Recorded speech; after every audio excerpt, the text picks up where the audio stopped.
Reka tubasuhuze mwese abakunzi banzagera TV, ibihe byiza by'amahoro, ibyishimo n'umunezero, umunsi mwiza. Turi uyu munsi ku itariki ya 15 mu kwezi kwa 4 2025. Nibiki bivyutse bivugwa ku mirongo y'urugamba, byaramutse bite muri Est ya Congo, byaramutse bite muri Sud Kivu, byaramutse bite muri Nord Kivu, byaramutse gute muri Nyiragongo, byaramutse gute. Turababwira ko nkuko mubiraba ku ifoto iranga ikiganiro, umugabo Joseph Kabila radio RFI cyangwa televiziyo y'abafaransa ya RFI yatangaje impamvu ngo ashaka kunyura muri Est ya Congo. Ni impamvu yavuze yuko ashaka kugaruka muri politike nyuma y'igihe kirekire yaramaze avuga ko yagiye kwiga muri South Africa, ariko bikarangira avuze yuko ahagaritse amasomo by'agateganyo ngo kandi agiye kugaruka mu gihugu cye aciye muri Est ya Congo cyangwa se aciye muri Nord cyangwa Sud Kivu ko niyo Est ya Congo. Mwibuke ko aho ngaho hari ingabo za M23 AFC zirimo zivuga ko zirwanira uburenganzira bw'abavuga ikinyarwanda cyangwa abo mu bwoko bw'abatutsi bagumye bahohoterwa cyangwa barenganywa na leta ya Congo. Hanyuma ingabo za SADC nkuko mwabonye mu itangazo M23 yasohoye izishinja ko mu bitero byabaye igoma ku itariki ya 11 na 12 ngo ashobora kuba SADC yarabigizemo uruhare. Yasabye ko SADC itita by'igitaraganya. Mwibuke yuko hari gahunda yuko SADC na M23 bari bafitanye amasezerano, bari bamaze iminsi basenyanya amasezerano yo kuzaca ku kibuga cy'indege cya Goma bataha iwabo, ku mpamvu z'uko ngo bari bafite ikimwaro cy'uko baca mu Rwanda, mu gihe u Rwanda barushinja yuko ari rwo rufasha umutwe wa M23. Bari bafitanye amasezerano no gusana icyo kibuga cy'indege ngo bazahace, ariko nyuma yo gushinjwa ibyo bitero na M23 bikaba byararangiye. M23 bivuze ko bagomba kuva ku butaka bwa Congo ikitaraganya, none babaye guca mu Rwanda. Ibyo ni byavuye mu myanzuro y'abaperezida bahagarariye SADC. Turababwira ibyo ari byo. Ni mu gihe hakusanyije intwaro zikomeye cyane ngo zishobora kuba zigiye gufata umujyi wa Walikale. M23 ngo yimanukiye ijya Walikale. Ni mu gihe bivugwa yuko ahubwo mu ijoro ryakeye, ku itariki ya 14 rishyira 15 haraye amasasu menshi cyane yavugiye muri za karitsiye n'undi za Seserika, yavugiye muri za karitsiye za Ndosho, za karitsiye za Mugunga, hafi aho ngaho n'ikirunga cya Nyiragongo. Ni mu gihe M23 yiri itangaza yuko yakurikiranye abarwanya ba Congo bafatanyije na coalition, ko iyo bavuga coalition bavuga ingabo za Congo cyangwa se FARDC, bakavugamo ingabo za Wazalendo, bagashyiramo ingabo za FDLR hamwe n'abarundi. Rero ejo byavugaga yuko ngo babasande mu kirunga cya Nyiragongo aho imbunda zikomeye ziri zikubitira, ariko uyu munsi iri joro ryakeye bikaba byongeye kugaragara yuko ngo muri Ndosho, muri Seserika, muri Mugunga amasasu yari menshi mu ijoro ryakeye. Niki M23 itangaza kuri ayo masasu.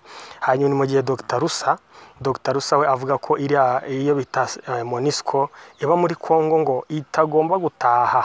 Iyo kandi ngo ntabwo iba yaje gushaka amahoro, ahubwo ngo ishobora no gukereya imyivumbagatanya ahantu kugira ngo ibone ikiraka. Ni muri aya makuru tugiye kubagezaho aka kanya, muri kumwe na Amisha Pro nkuko bisanzwe. Kora subscribe niba ari ubwa mbere, uzajya ubona amakuru yose atangaje akomeye avuga ku burasirazuba bwa Congo no mu bindi bice byose, ariko cyane cyane na makuru yerekanye imibundano, imikubitano, imishwanyagurano n'imihondagurano. Rero ni Amisha Pro, reka dukomeze. Niba ari ubwa mbere kora subscribe, kandaho, just kandaho nshuti zanjye, ntacyo bitwaye, urakanda buduteye inkunga ituma n'abandi bose benshi bagenda bareba ibi biganiro kurushaho. Nta yindi nkunga tugusabye, kanda subscribe. Nubona bishimisha amakuru ari kuryoheye, ukoreshe ya ku bandi bantu, ariko ako gakumwe kareba hejuru, kandaho, just twagiye. Reka duhere ku mugabo Dr. Rusa. Dr. Rusa ni umushakashatsi akaba n'umwanditsi w'ibitabo. Aherutse ubwo yaganiraga n'ikinyamakuru Ukwezi, yavuze yuko bamubaje ikibazo cyuko abona MONUSCO tubibutse ni ingabo z'umuryango w'abibumbye zigenda zijya mu bihugu bitandukanye, zigenda zihindura izina bitewe n'igihugu zirimo. Nko mu Rwanda mu 1994 igihe habaga jenoside yakorewe abatutsi zitwaga Loni, bazitaga Loni, aho zitabashije kugira icyo zikora kugira ngo zitabare abicwaga mu 1994. Ahantu hose zari ziherereye niho ahubwo abatutsi bishwe cyane kurushaho. Nicyo u Rwanda rwashinje izi ngabo za Loni. N'uwari uziyoboye Romeo Dallaire yatangaje yuko yamenye amakuru yuko hendaga kuba jenoside, hanyuma ngo abimenyesha abayobozi be, ariko birangira bamubwiye gucyura ingabo aho kugira ngo zirwane.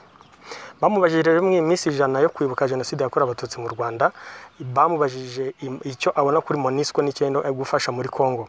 Uyu Dr Rusa wanditse ibitabo byinshi bivuga kuri Loni, bivuga ku ngabo za UN, yavuze yuko ngo Loni cyangwa se MONUSCO ititeguye kuba yava muri Kongo, ni mu gihe ngo iguma itakamba ivuga yuko ngo baguma muri Kongo kugira ngo amahoro abashe kuboneka. Ariko abakurikirana ibintu hafi bareba ahantu hose bagiye bajya, ahubwo bagasanga bo bashobora kuba ibihugu byabo bikoreya imirwano, nibo batera inkunga intambara zitandukanye. Nk'ubu Loni irimo Ababiligi, irimo Abanyamerika, irimo Abafaransa, aba bantu bose bashobora kuba bashinjwa akaboko mu ntambara iri kubera mu burasirazuba bwa Kongo, ariko bikarangira ari bo ngo baje gushaka amahoro. Ariko iyo bikubise nk'igihe bafataga umujyi wa Goma, murabizi ko bahise bihindira mu bigo byabo hariya mu Bambiro, barafunga baradanangira, ahubwo bahishamo n'ingabo za Kongo kugeza uyu munsi arizo M23 nayo iri mishinja ko zimwe ziva mu bigo bya SADC, izindi zikava mu bigo bya MONUSCO, zikaza guteza umutekano muke. Dr Rusa rero akagira ati bashobora no kwemera bagakereya ibibazo kuko bo nabarinzi b'amahoro, ntago arabazana amahoro, ahubwo nababuza amahoro. Ni mu kiganiro yagiranye n'ikinyamakuru Ukwezi. Imbunda zikomeye cyane Warikare. Imbunda zikomeye cyane Warikare zivuga ko zamanukanywe na M23. Ibimenyetso biragaragaza ko Warikare igiye kubera muno ngo intambara n'isibaniro ewana ni ibintu bikomeye cyane, kandi bari kubivuga kuri Warikare bavuga na Uvira na Warikare ngo zishobora kuba zigiye kwatakirwa rimwe muri aya matariki ya hafi cyane. Uyu munsi turimo turababwira, ariko imibundano, imihondano, imimenagurano igiye kubera hariya muri Uvira na Warikare. Ese ko barimo bashinja ingabo za M23 ko zishobora kuba zidahagije, akaba ariyo mpamvu umutekano ari muke muri este ya Kongo cyangwa se muri Goma. Noneho zaba zakweho izindi ngabo cyangwa ubundi bufasha bugiye gutuma zimanuka, noneho zikajya no muri Uvira aho zitari ziri imbere, zigasura no muri Warikare aho bivuga ko abarwanyi ba Kongo bigamba yuko bazirukanye bakazishushubikanya zikavamo torongera mu mashyamba, mu gihe ingabo za M23 zo zatangaje yuko zari zirimo zubahiriza agahenge zari zarasinye mu kwezi kwa kabiri k'uyu mwaka wa 2025. Abantu bashaka kwibaza ngo imbaraga zirava he? Ni ibibunda bikomeye cyane bamanukanye ku rugamba ngo bagiye gukubitisha bagahondagura Wazalendo ifatanyije na FDLR, ifatanyije na FARDC, ifatanyije n'ingabo z'Abarundi, hanyuma Warikare mwibuka ko bongeramo bagashyiramo n'Ababiligi. Mu gihe mu minsi yashize twabagiraga yuko mu Babiligi bari bahari baherutse kuraswa, bamwe bagapfa, hanyuma bikavuga yuko ngo M23 barafashe ikimodoka gikomeye iyo bita mobile radar, iriya ikontorora ibisasu, akaba ari ishobora kujyaminga connection z'ibyombo by'indege n'ibindi. Mu gihe ngo barasha Ababiligi bariruka, bamaze kwiruka hanyuma ngo batwara icyo kimodoka cyabo, bamwe banapfuye. Rero ngo bigiye kubera Warikare, byongereye bere Uvira ngo ibintu bikomeye cyane, ariko abandi bakavuga yuko M23 ishobora kuba irimo gutera ubwoba, ahubwo ngo imbaraga nyinshi zigaruye mu mujyi wa Goma nyuma yo gutakaza ibice bitandukanye mu minsi ishize, aho intambara y'imonogoje igakubita igashwanyaguza, hanyuma aba M23 bagahitamo kugenda basiga ibice bimwe na bimwe. Muribuka ko ku munsi w'ejo twabwiraga yuko ku itariki 12 nanone ku itariki 12 ingabo za Kongo na Wazalendo zigambaga ko zafashe ikibuga cy'indege cya Kavumu. Byaje kurangira gute? Itangazo M23 yavuze yuko amahoro yagarutse Kavumu, kandi kabari bagejeje gutera Kavumu bose abeshi bishwe n'umujenerali wari wabayoboye, ni General Otto Proclamé, kuvuga wigize generali w'Abazalendo, akaba yarasize ubuzima. Mu gihe Wazalendo nayo yatangaje icyunamo cyane cyane ku baturage bayo cyangwa ku barwanyi bayo ngo baguye muri rugamba, ariko bakavuga yuko ngo batari buhagarare batigaruriye ibice byose bya Goma. Izi mbunda rero zazanywe zimanutse Warikare zikomeye cyane, ngo zikaba zije guhangana n'abarwanyi ba Wazalendo, abarwanyi ba FDLR, abarwanyi b'Abarundi n'abasirikare b'igisirikare cya Kongo, ingabo z'igisirikare cya Kongo, ngo bagiye guhangana nazo M23 ikongera ikigarura Warikare yari yaravuyemo, hanyuma igafatana Uvira. Muribuka ko mu gihe M23 yavaga Kavumu, imaze gufata Kavumu na Kanyabayonga, yamanutse igana Uvira, ariko irwana n'Abavira hariya ngo yarwanye n'Umurundi. Umurundi wari ufite ubwoba yuko bashobora kumufatana umujyi wa Bujumbura. Umurundi yarwanye Nkundura kugeza ubwo M23 yadeviye ifata icyerekezo cya Warikare, aho yavuga ko igiye gufata Kisangani. Ni nyuma yaho ubwo umugabo w'ingabo za Uganda Muhozi Kainerugaba umuhungu wa Museveni yari yabwiye M23 ko nidafata Kisangani we ubwe na UPDF ingabo za Uganda ngo bari bwimanukire bakajya kwifatira Kisangani. Amagambo yaje kunyomoza mu minsi ishize twarabibabwiye yuko yavuze yuko ngo kubwumvikane nyuma yo kuganira na USA cyangwa Leta Zunze Ubumwe za Amerika ngo ingabo za Uganda UPDF zivanyeho icyemezo cyo kujya gufata Kisangani, ariko byavuga ko biturutse kuri pressure ya Kongo yavuga ko amagambo umuhungu wa Muhozi umuhungu wa Museveni ari we Muhozi Kainerugaba arimo avuga ngo ari amagambo gashoza ntambara. Rero reka dukomeze. Uyu muzehe Kabila, uyu musaza ni Laurent Désiré Kabila nkuko twabibabwiye RFI ivugaho yuko ngo ajya guca muri Est ya Kongo agaruka muri Kongo. Nukubera iki rero? Uyu yabaye perezida wa leta wa Repubulika Iharanira Demokarasi ya Kongo nyuma yo gusimbura se wari umaze kwicwa yitwaga Laurent Désiré Kabila. Uyu ni Joseph Kabila.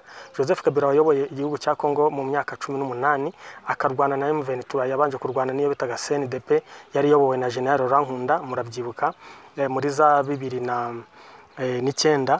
Hanyuma 2012 arongera arwana na M23 abasha kuyitsintsura nyuma yo kubashuka bakajya mu biganiro hariya Kampala Uganda, bakaganira ko mu gihe baganira ayari arimo yikusanyiriza ingabo za SADC, South Africa, Malawi, Tanzania, aho bamaze kuhagera yivanye mu biganiro ku munsi wo gusinya amasezerano asubira inyuma.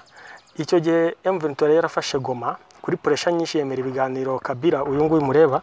Hanyuma abonye amaze kubona amaboko ya SADC yahisemo kwivana muri by'amasezerano atangira kurwana ubwo ngubwo afatanyije na SADC na MONUSCO yaramufashije. MONUSCO yahawe uburenganzira bwo kurwana irwana ifatanyije na SADC birukana M23 mu bice byose yari ifite, ibyaba ibyo bya Kibati bya Kanyarucinya, babirukana Kibumba, babirukana Rumangabo, babirukana Rucuru, babirukana Bunagana, ibice byose birangira M23 ihungiye Uganda 2012. Uyu munsi rero ngo aje guca muri Est ya Kongo. Abantu baje kwibaza ubwo umunyamakuru wa RFI yavuganaga nawe wita Gomez kuri RFI, yavuganaga n'ushinzwe amakuru, yamubwiye yuko ngo Kabila impamvu ashobora kuba ashaka guca muri Est ya Kongo ngo nuko ariho hari abaturage bababaye, ku buryo Kabila abashije kustabiliza cyangwa kuzana umutekano ara muri Est ya Kongo, ibintu byose ngo byaba bigiye ku murongo. Abandi bakibaza gute azafatanya na M23 yahoze arwanya atigeze yemera ko ari abanyekongo, yavugaga buriye ko ari imitwe y'abanyamahanga, none nawe nk'umuntu wabaye perezida akaba agiye gufatanya nabo. Ibi nabanyamakuru, ibi nabasesenguzi, ibi nabandi bantu benshi bavuga yuko ari ibintu bikomeye cyane kubyumva, ariko muri politike bakavuga ngo nta mwanzo uhora muri politike, kimwe nuko nta mukunzi uhoraho ibihe byose muri politike. Reka dukomeze amakuru yacu. Turakomeje amakuru yacu rero ku ngabo za SADC. Ingabo za SADC zivugwa ko zigiye kunyura mu Rwanda. Ese ikibazo gihari kandi gikomeye, izi ngabo ziraca hehe mu Rwanda? Kuko ubwo M23 turafataga Goma zisabye guhita zitaha zirwana inkundura umuhenerezo hasi hejuru, ahubwo zavugaga ko zidashobora kwemera guca mu Rwanda ko ari igisebo. Mwibuke yuko umuryango w'abibumbye uyu munsi akanama k'umuryango w'abibumbye k'umutekano kashinja ingabo z'u Rwanda gufasha ingabo za M23. Murabyibuka n'akanama k'ubumwe bw'Uburayi kagizwe n'ibihugu 27 gaherutse gushaka gufatira ibihano u Rwanda. Habaho igihugu cya Luxembourg kitambitse gusa nk'igihugu 26 byose biya byatoye umwanzuro wo gufatira ibihano u Rwanda kubera gufasha M23, ariko Luxembourg irangira ivuze yuko bidashoboka ngo batanga amahirwe y'ibiganiro, ariyo mpamvu ibyo bihano bitabashije gufatwa. Ariko nyuma Luxembourg yaje kwisubiraho ivuga yuko niba njya kugira indi session y'inama nabo bashaka kuzakizikira ibyo bihano, ariko igihe batanze ngira ngo ni igihe cy'ibiganiro. Muzi ko amaze imisi yaba ibiganiro hagati y'umutwe wa M23 u Rwanda hamwe na Kongo hari Qatar. Umwami Emiri wa Qatar yahisemo kuba umuhuza w'ibibazo by'amakimbirane muri Est ya Kongo kugira ngo arebe ko amahoro yagaruka. Ariko ni mu gihe nanone leta y'Amerika abashakashatsi cyangwa se impuguke, leta y'Amerika yari yohereje muri Kongo ku bw'aya masezerano y'amabuye Tshisekedi yabemereye, kuko yababwiye yuko ibirombe byose biri muri Est ya Kongo agiye kubihereza Amerika ikaba ari bicungira n'umutekano. Mwibuke ibyo birombe byose arimo atanga ni ibirombe biri aho M23 uyu munsi iyobora, harimo biriya bya Rubaya n'ibindi bikomeye cyane. Hanyuma rero ikibazwa, Amerika izaza gufata ibyo birombe kandi biyobowe n'aba M23.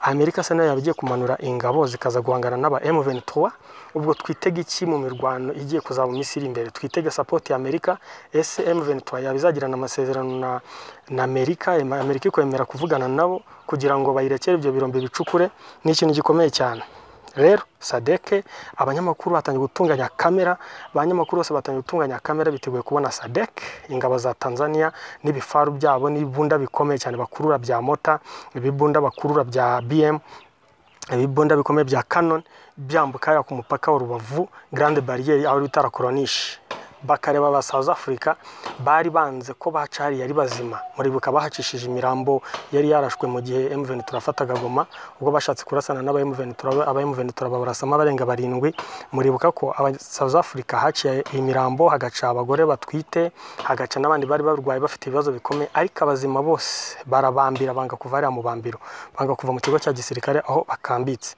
none uyu munsi M23 ikaba yabahaye warning yo guhita basohoka muri Goma byihuse kandi batagiciye ku kibuga cy'indege cya Goma kuko bari bakirimo kugisana ariko nyuma yuko M23 ibashinje gufatanya na FDLR n'ingabo za Kongo n'ingabo z'abarundi n'abandi bakabaga babitero na za Wazalendo ku itariki 12 zishyira 13 ku itariki 11 Prito zishyira 12 ibitero byari bikomeye cyane bakaba barahisemo kuvuga yuko bashesha ayo masezerano yo gufatanya na Sadek kusana ikibuga ngo bazaceho cya Goma ahubwo ko bagomba guhita batashishi itabona abo basirikare rero nabamarawe tugiye kubabona sera la Koronishi mwe mutunganya kamera mwe mutunganya amatwi yanyu mukurikire kuko anytime isaha n'isaha bataha kandi baciye hariya ni mu gihe bivuga ko Tanzania yo yahisemo kujyana amasezerano yo bita bilateral ya gisirikare na leta ya Kongo ku buryo ingabo zishobora gutaha hatangiye kuzama akantu kuko ingabo zindi zishobora gutaha hanyuma iza Tanzania zigasigara ari amasezerano hagati y'ibihugu pana kuba ingabo za Sadek nkuko byabaye ku Burundi